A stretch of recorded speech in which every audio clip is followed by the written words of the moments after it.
kuolewa na Nasi au kuolewa na Diamond Platnumz. Hiyo ndio kulifahamu vizuri. Na Diamond hakumuoa Zuchu, kamuoa Zuhura. Muelewe vitu tofauti hapa.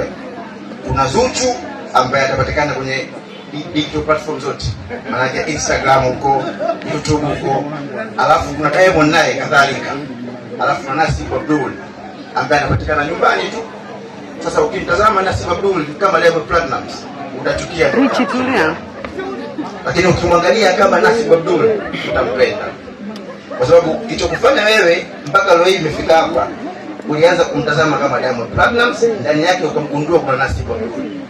Ukaona moyo wake, mapenzi yake, ndio ukapenda. Sisi kadhalika tumejaliwa kidogo familia yetu, alhamdulillah. Jambo dogo linakuwa kubwa. Kwa kuna vitu sometimes watu wanavileta kwenye public. Unaweza kaona kama labda tunavifanya kwa makusudi, ila watu wanavileta kwa makusudi.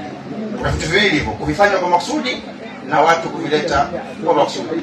Sisi tunampenda shemeji yetu, ila tunampenda sana, sio kidogo.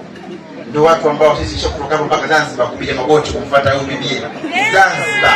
Longa shemeji. Mama shahidi, mama shahidi unajua lakini kuna mengine sisi binadamu shemeji yangu kukozana upo vikombe vinakozana kwenye kabati. Itakuwa sisi wanadamu tunakuwa jamani. Kwa hiyo jamani, watu wa Instagram, watu wanaocheza wakiwa hana nguo wanapogombana, mnatakiwa mweke tahadhari, mweke akiba. Hamjui kuna kitu gani ndani yake, ndani yao wanakuwa navyo basira kwa certified. Hapo umefahamu. Leo uso mmewashuka, mmekuwa wadogo, watu wanaenjoy life yao. Mungu kwa jamani, sema assalamu alaykum wa rahmatullahi ta'ala wa barakatuh. Tunakupenda shemeji yetu, enjoy life. Asante. Thank you very much. Asante.